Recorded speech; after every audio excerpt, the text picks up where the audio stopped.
Hello again, everyone, and welcome to the 21 Women in Non-Traditional Careers Initiative, WINC Institute. With the theme of this year's institute being She's Still Standing, Stand Her, the WINC Institute knows that we wouldn't have been able to develop this initiative without the guidance of tradeswomen. So please join me in welcoming our tradeswomen panel. Joining us today, we have Melody Wells from SEPTA Regional Rail Division, second class mechanic.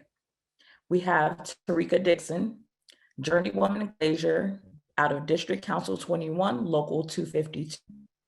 Kelly Ireland, master plumber with Local 690. And Janelle Thomas, a fourth generation welder and a track maintainer at SEPTA. Let's begin our panel. Tarika. Hi.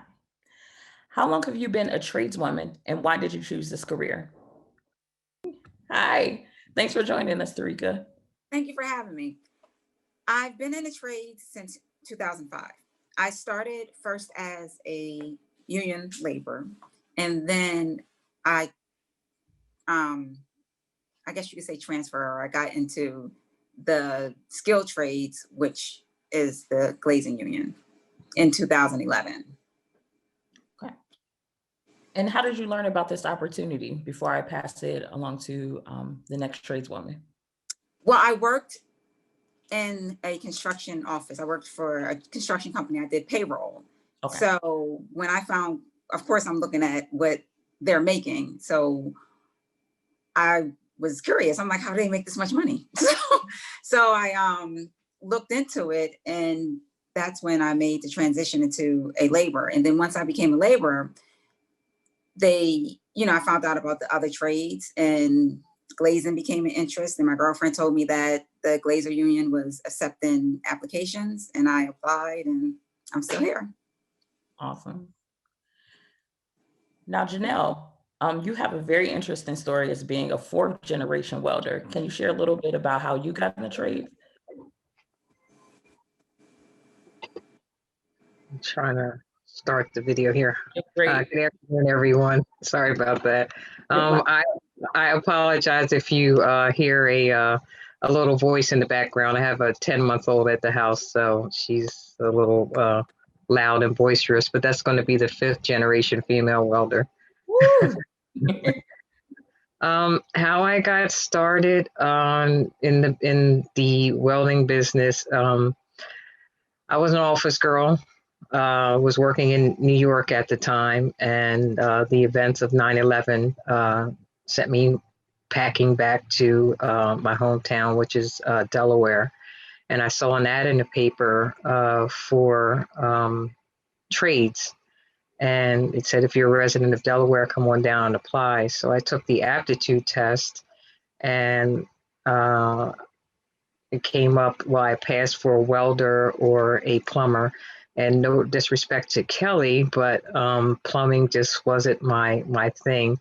So I chose welding, and I had no idea at the time that I would be following a tradition in my family, becoming a fourth generation female welder.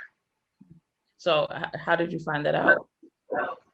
I found that out after graduating. Well, I knew my cousin, who is no longer with us, was a welder, but she also told me, she said, your grandmother was a welder. And I said, I heard a little bit about that. My grandmother didn't really speak about it, a lot. She welded in World War II, right alongside of her aunt. They were just maybe a year apart. So they welded in World War II at Sunship in Chester, PA. So that's how I found out about the generations going forward. That's awesome. Now, Kelly, Janelle sounds like she was trying to pick a fight. Plumbing wasn't for her. I'm teasing. I'm so teasing. A little bit of trades rivalry, but Kelly, what made plumbing for you? What inspired you to go into plumbing? You're muted.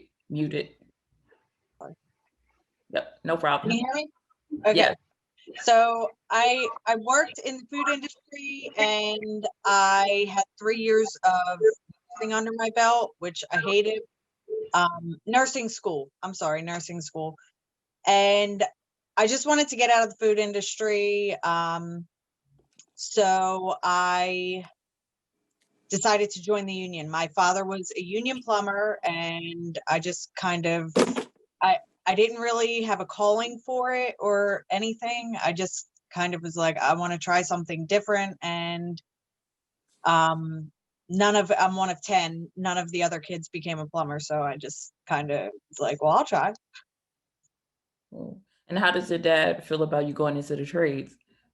Oh, he loves You it. excited? Yeah, he's very proud all the time. Like, he just shared one of my first like toilet augering pictures. He's like, oh, look at a memory that popped up. So he loves to like share all my little adventures, and he likes all my stuff on Instagram. So he's very proud. My mom too. I mean, it's a lot of work, and they definitely help me out with my kids, which I'm forever grateful for. But they are proud. They're happy to see me doing what I love. Awesome, awesome. And so, Melody, I know that you've been with SEPTA for, I believe you're going to reach 27 years this month. Is that correct? And make sure you unmute yourself, please. Yes, that is correct. Congratulations. 27 years. And I started at SEPTA as a cleaner, and they had an apprentice program. Can you see me good? Yep. Okay. Hi, everybody. And I started as a cleaner, and they had an apprenticeship program, and I used to watch the guys work, and their work seemed so much more interesting than mine. And it was the pay grade. They made a lot more money than I did. So I wanted to further my career in becoming a mechanic. And I also wanted to impress my children, who are girls, I'm sorry, who are girls. I wanted to impress them with doing something totally out the box. And so I got into the apprenticeship program. That was a 2-year program, which makes you able to go anywhere in any of the states and do the same mechanical work. And so really the money on my children motivated me to think outside of the box and go outside of the box, become a second-class mechanic. How does you being in the trades resonate with your daughters? How do they, what's their perception of the trades based on your experience, based on, you paving the way? Oh, that was well, I had some difficulties with that. um, they didn't like me dressing the way I dressed for a little bit. That kind of confused them. They didn't know what direction, how can I say it? They didn't understand how a female could get into the position of being a mechanic. So I had to explain to them that it would be no different than if I was a nurse or dental hygienist or any of the other particular fields that women normally go into. And they see me as just doing something different. Did I answer that for you? Absolutely. I think you highlighted the importance of representation, literally showing them that, a woman can be in this industry. So I surprised them because I was dainty up until that point. that's awesome. Okay. So what has been the most rewarding aspects of being a tradeswoman in your industry? And let me go to, actually, are there any volunteers who wants to jumpstart us on that one before I do a round robin?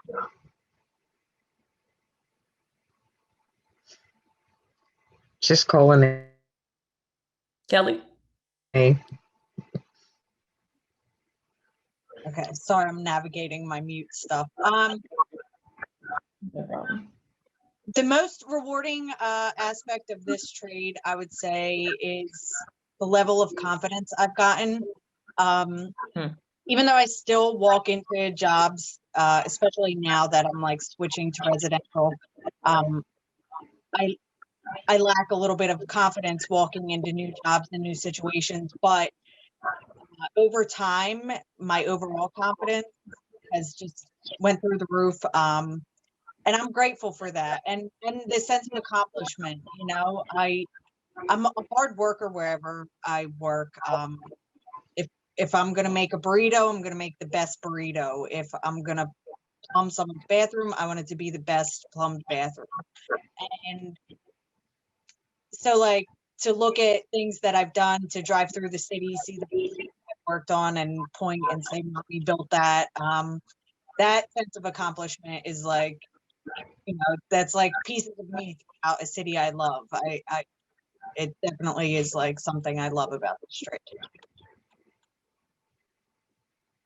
I'll pass the mic.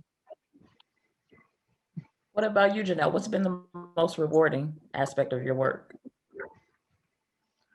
I think the most rewarding aspect is that I'm able to carry on a tradition that's in my family. Everyone that I mentioned before, you know, the three ladies that I mentioned before are no longer with us. I'm the only one here now, and that just lets me know that, you know, I should just say it's just a great feeling to know that I'm continuing a tradition, something that they've, you know, worked hard, you know, at, you know, letting me step into their shoes, and knowing that, you know, I've created something out there that's, you know, being used every day. And most people don't know that, you know, welding is a component of some of the things that we use every day. And just to know that it's being used and they have no idea that maybe a woman welded that is just great. What about you, Tarika? What's been the most rewarding aspect? I would definitely have to piggyback off of Kelly.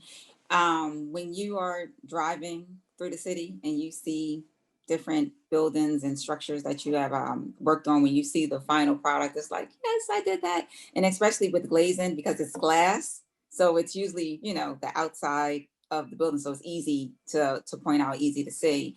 And then it also, I would say too, that it also helped build my confidence, because there have been some situations where it was very challenging. And when I looked at it, I'm like, oh my gosh, how am I going to do that? And then when you complete it and you get it done, and then when, you know, people say, oh, you did a good job and that, you know, everything worked out well, you're like, oh, I did it. You know, so that definitely makes you feel good and make you feel like you accomplished something. Mm-hmm. Melody, what about you?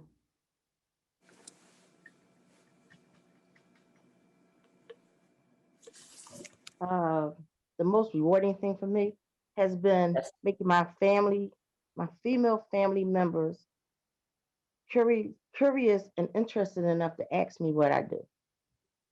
Mm-hmm.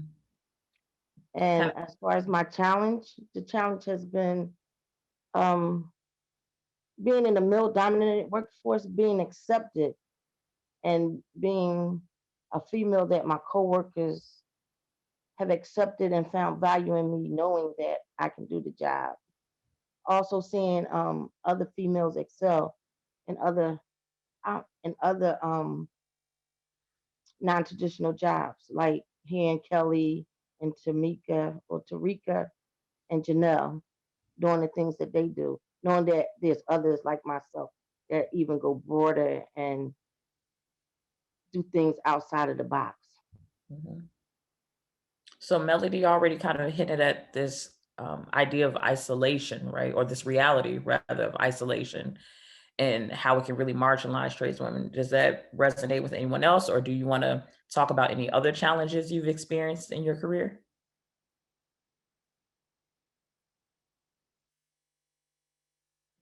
Let me start with Kelly. Any body movements means you're volunteering. I just didn't want to I don't want to jump, you know, like if someone wants, I want to give someone the chance. Perfectly fine. But definitely getting into the trades in general. opening my eyes to seeing like what standards are and what old school practices are and technology developing. Like, this is a crazy time, I guess, to be in the trades. You know, way back when it was a different workforce, and now it's very technologically based. I don't even know if I said that right. So, but I've always like come at it like with an open mind. I'm newer to the trades. I don't know if being a woman has another adds another aspect to that, but just kind of seeing, I guess, old school thinkers and the way they work and what is acceptable to them, and trying to go above and beyond that. I want trades workers not to be looked at as lazy or not caring about other people's space or property, or and those are all stigmas that I've come across in the trades, overhearing it online, through, you know, comments and threads, but also like in movies, you hear about the dirty, sloppy plumber. Like, I want to overcome that. And that's definitely a challenge that I've run into, is seeing that the stigma is not just from the movie, that people actually are like that. And I think women can bring some new light to the trades and to this industry, and like, I don't know, I guess new perspective, and change that stigma. Thank you, Kelly. So thank you for highlighting, you know, the multiple stigmas, right, that can be placed upon us, the multiple forms of discrimination. Does that resonate with you, Tarika, or you, Janelle? Or do you want to, you know, amplify any other challenges you've experienced over your career? I really haven't had a lot of challenges in my career. I was fortunate enough to work places where they were actually happy to see, you know, a female welder. So I didn't run into that stigma of, oh, there's a female here. Oh, I wonder if she can do this and she can do that. They were very, you know, friendly, very helpful. So I was lucky in that aspect. I've had a few run-ins, but you know, I quickly put them in their place, because I just don't tolerate that type of nonsense at all. If I'm gonna treat you with respect, I expect you to do the same, you know, for me. And I just left it at that. And most of the guys that I work with, we are still, you know, friends up to this day, even though I no longer work at some of these companies that I work for. We're still friends to this day. It's good. I'm happy you had that experience. Thank you. Tarika, did you want to say something, speak to the challenges? Everything's pretty much been said. Myself, I've also been fortunate where I haven't had to deal with too many instances on jobs where the guys treated me any different.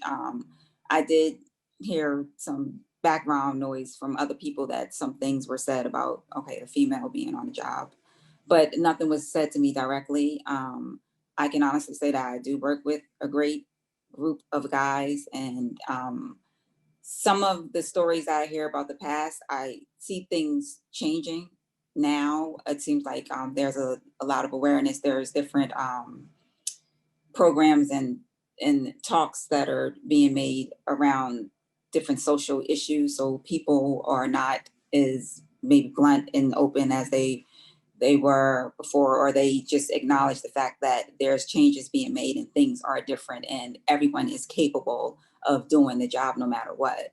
So thankfully I've had, you know, pretty much positive experiences. Now I know Melody, Tarika, and Kelly, as mothers on the call, has childcare ever been a challenge? And if so, how did you navigate it? What advice would you give to an apprentice or a journeywoman on how to navigate those challenges? Thankfully, my mother has been there from day one to help me with my kids. I know that I probably wouldn't be able to do the work without her. And I say that because where I live, actually, I don't even know of any 24-hour daycare centers. But if she wasn't able to come to my house at 5 o'clock in the morning to send my kids to school, it would be extremely difficult. I believe you do need a support system. You do need people that are able to help you, because your mornings are early. If you have an hour drive to work, you may have to leave your house at 5 o'clock if you have a 6 o'clock start, or 6 o'clock if you have a 7 o'clock start.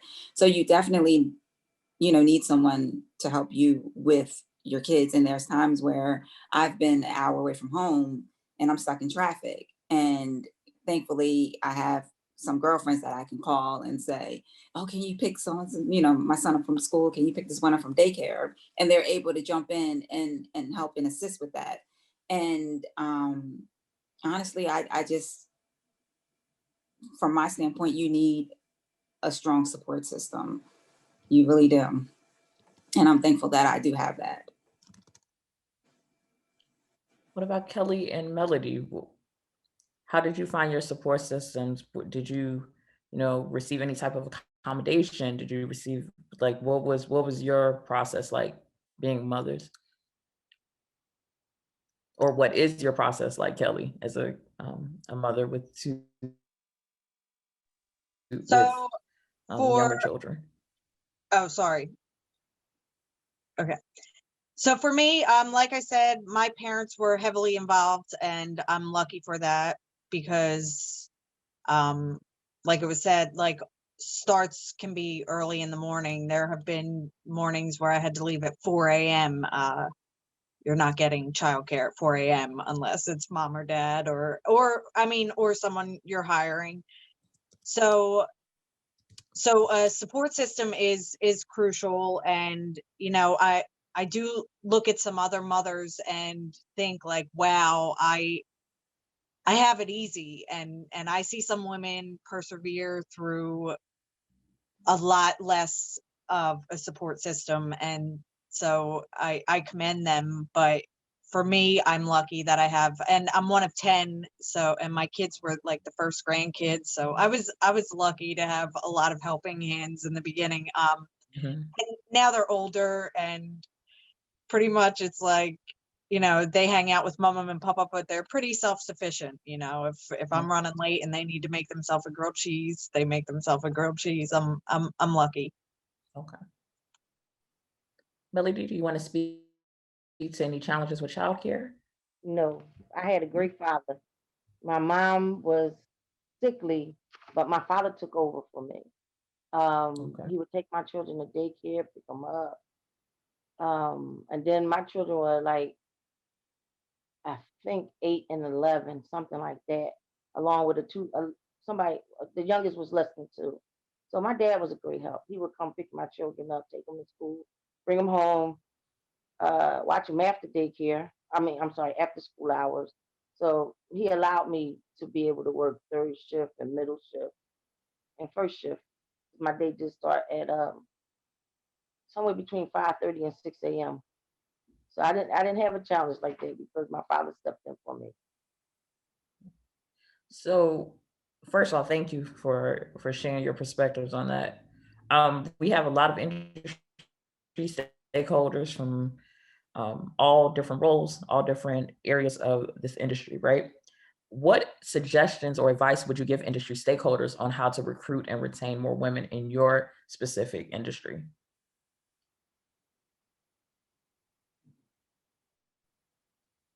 I think advertisement, posters,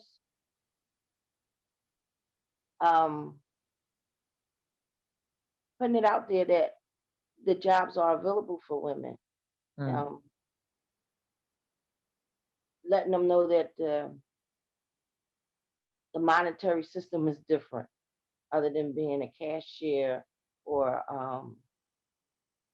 a stock person or the typical jobs that we tend to flock to or take hold because they're made available. You know about them: glazing, plumbing, welding. Most women don't have a clue that those jobs, that they're able to apply for those jobs. And I know we've done a ton of WINC initiative and, making sure our webpage is inclusive. You see our modern day Rosie, right? So representation is everything. So I agree with that. I do want to remind our audience, for any questions that you're now developing, please put them in the Q&A box. And we will have actually Dawn Thomas read them out. So the Q&A box, please. Okay.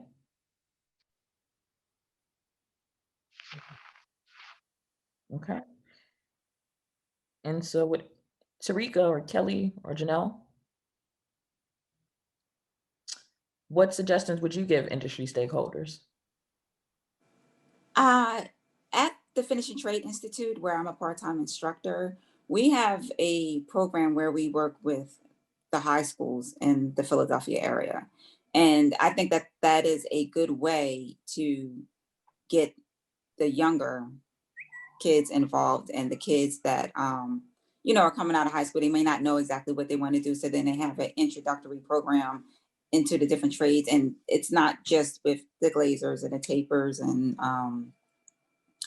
the painters, which is with our local, what falls under our local.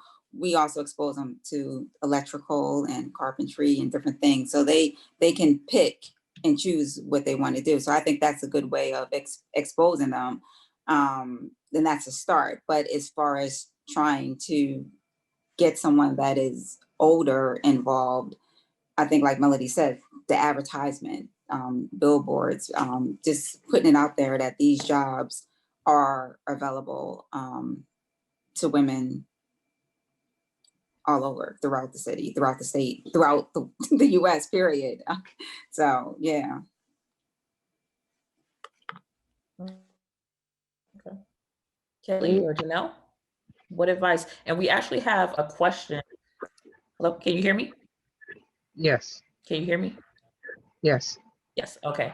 So we actually have a question that kind of piggybacks off of my question about what would you suggest for the industry. We have one immediate question of what advice would you give a female that may consider, or what advice would you give a woman that considering a career in the trades?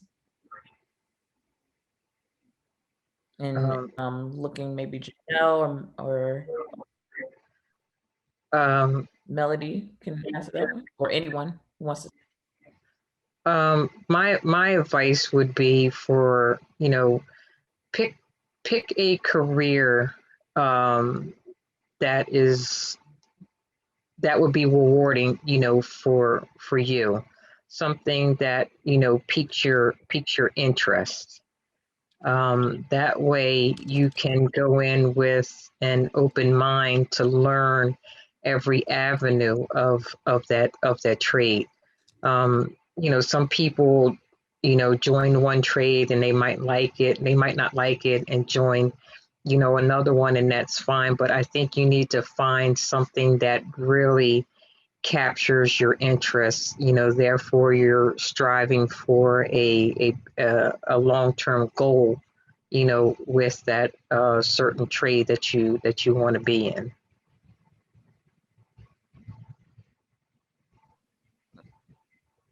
Any other suggestions for women, particularly young women?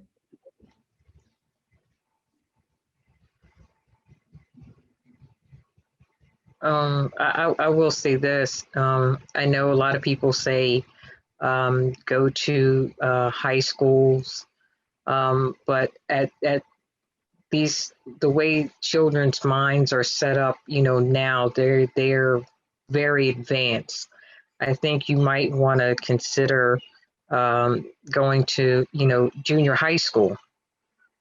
That way, by the time they get to high school, and if they offer a vocational program, at least they have, some inkling of, what, vocational trade, is. And in that way, by the time they, become a ninth grader or a 10th grader, they might make a decision on what, trade they might be interested in. a lot of places in high school, you know, it's the classic thing, you know, cosmetology or a hairdresser, you know, those are fine and dandy, but you know, where's the money at? And nowadays, you know, you have to make a certain amount of money just to make it, you know, day by day. Mm-hmm. So I think junior high school is a better fit, you know, or not a better fit, but you know, another avenue to turn to is junior high school. Thank you, Janelle. So we're going to transition a bit into a conversation around COVID-19 and how it's impacted your lives as tradeswomen and the work that you do, and also national cause for racial justice and how that has impacted, you know, dynamics in your workspaces. So let's start with COVID-19. How has COVID-19 impacted your life as a tradeswoman?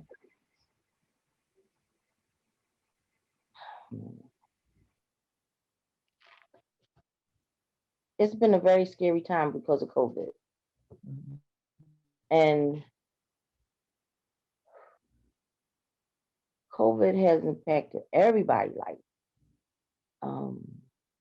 The social distancing and having a mask on all day.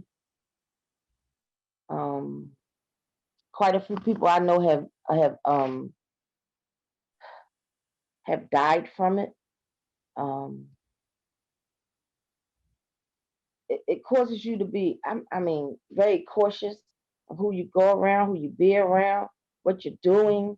The isolation for single people, it kind of leaves you in a panic. And what else? I'm sorry, wait a minute.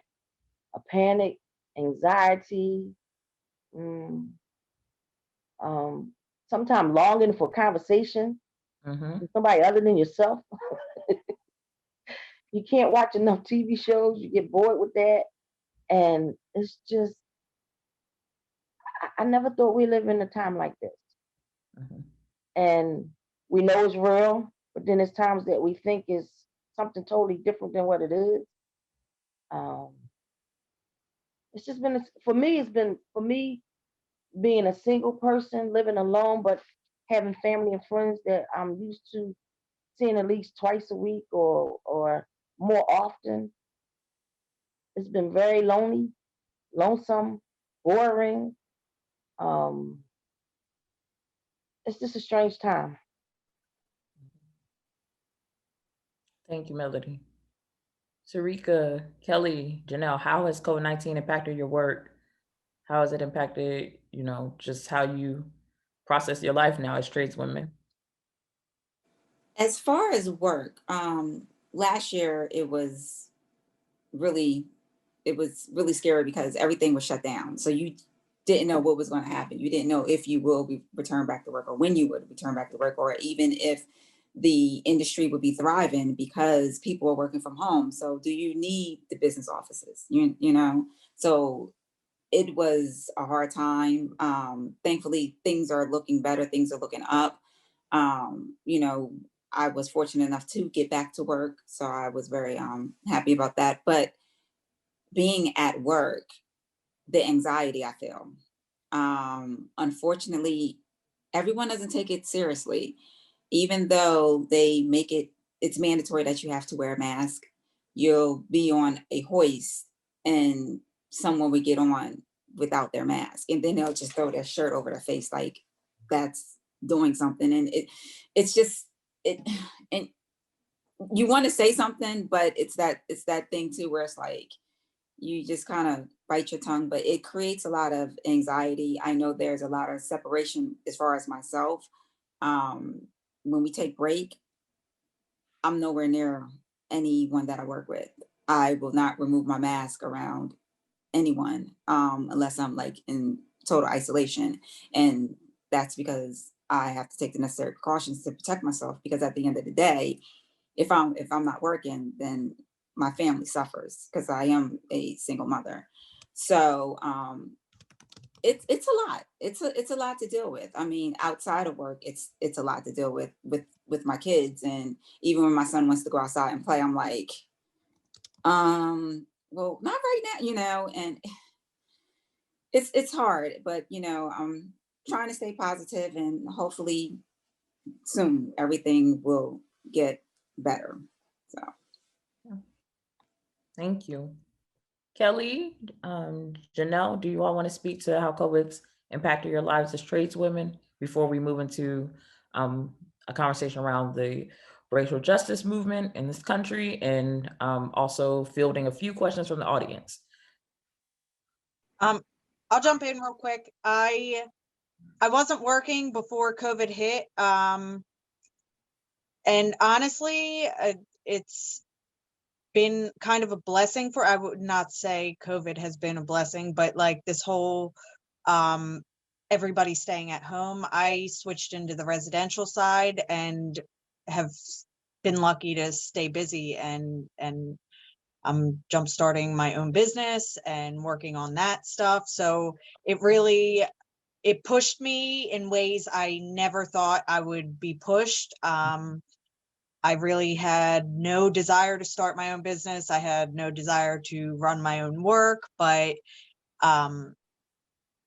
with the way things have played out this year, that's just what I'm going to be doing, because I don't want to not be working, and commercial work is just too, I don't know, not there right now. So it definitely, it's been a year of growth for me. Luckily, I've been able to come out growing, and I'm grateful to be able to say that, because unfortunately the year has not been that great for everybody. Thank you. Thank you, Kelly. Janelle? For me, it has not stopped. In my department, we are 24/7. So, I've been out there since day one, and I'm still out there. The department where I work, we're maintaining the Market Frankfurt L and the trolleys, and to me, being out there, still working is a blessing, but there are also people who need to, get to work or get to the doctor or get food. And if we're not out there working, then, other people, suffer. But I've taken the necessary precautions. I have masks in every pocket possible. I come home there, I'm pulling them out of, every pocket. I have hand sanitizer. I take every necessary precaution, and because I have to, I take care of, my parents. They're both in their 70s. And I also, live with a 10-month-old. So I have to be careful, but I don't mind going out there, to work, because I know I'm out there helping someone else that cannot, get to where they need to go because they don't have a car or someone to help take them to the store. They need this transportation. So I'm just grateful just, to still be where. Okay. And so we have about 6 more minutes, but I do think it's really important that we discuss how have the protests and the calls for racial justice impacted your work environments. How has it impacted how you see yourself as a tradeswoman, and thinking about being women, thinking about, and for 3 of you, right, being women of color, right? How are you processing the time that we're in when it comes to these calls for justice? And I know we have about 5 minutes, and we have one more question after that one. So I'm gonna chime in if that's all right. absolutely. Honestly, getting into the trades has been an eye-opener when it comes to racial inequality and I guess lack of justice. I think being a white woman made racists feel comfortable being racist in front of me. So it was easy for me to see that side of the trade fast. And, you know, guys were much less likely to say a sexist joke than they were a racist joke. And I think they watched my feelings on this sexism, but they felt like we were unified maybe in some type of way with their racism. And so it's been a struggle for 8 years, not just, I mean, Black Lives Matter has come and come again and come again because we're not actually solving problems. We're just putting Band-Aids. So every time like that would pop up and I would get loud about that, and it would always be like, you know, angry Kelly, angry Kelly. And so I saw it from the beginning, and I don't know, that's always been like a big drive of mine, was to call people out. I think men should call men out for being sexist, and I think it's a responsibility white people need to take to call each other out, because I don't think it's the oppressed's duty to fight their oppressor. So I don't know. That's definitely been something very prevalent in the trades from day one for me. Thank you, Kelly. Sarika, Melody, Janelle, I appreciate Kelly's comments, because being female in the trade, she says, you know, she sees it from both sides, which makes it, which she knows our struggle as far as being African American women.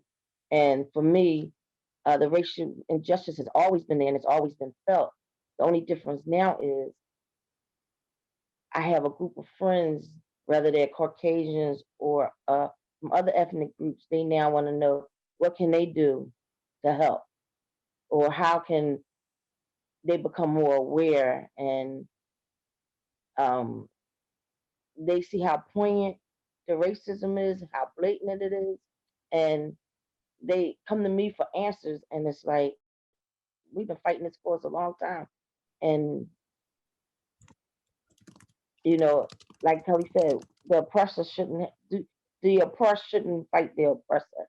And it's hard to tell someone how to fight it, because sometimes we don't have the answers. We just know that it exists, and we just need to be seen as equals. But you know, I often listen to music, and Marvin Gaye was singing the same song in '73, and Malcolm was saying the same things in '65 and '67. And I think about it like, it's been 50 something years and nothing has changed. We've progressed, but the injustice is still there. Okay. And I'm looking, first of all, thank you, Melody, for your perspective on that. We have about 2 more minutes, and I don't see many questions or any questions from the audience. So I want Janelle, if you would like to speak to the question about the calls for racial justice, you can definitely do that. And then I just want to close with one question about, what does tradeswomen leadership look like to you? You all have been leaders in the WINC initiative, you're leaders in your field. And I am confident that with tradeswomen leadership, that even post-pandemic, this industry will be stronger. These industries will be stronger. So Janelle, if you want to speak to how you've been processing the protests and calls for racial justice, you feel free to do so, or we'll move to our final question. Processing it, I've been watching a lot of TV, a lot of news. I do live 5 minutes outside of a town that I, grew up in as a child. That, the Confederate flags were, posted outside of the house. Called names, but as of late, it hasn't been that bad, in my area. But the one thing that has really gotten to me is to see, my mother and my father's response to, the events that have happened, as of late, because they thought, things were getting better. And these are people that, were born in 45 and 46 and lived through, the 60s where they had to, fight everything, and they're asking me, what do I think? And to hear some of the stories that they told me is just, I'm in awe, and just to see that, coming back, it's mind blowing. But I try to just, if I can address a situation that's going on, I will. But sometimes I choose not to because of the area that I'm in, because I just don't want things to get blown out of proportion where it's a safety issue.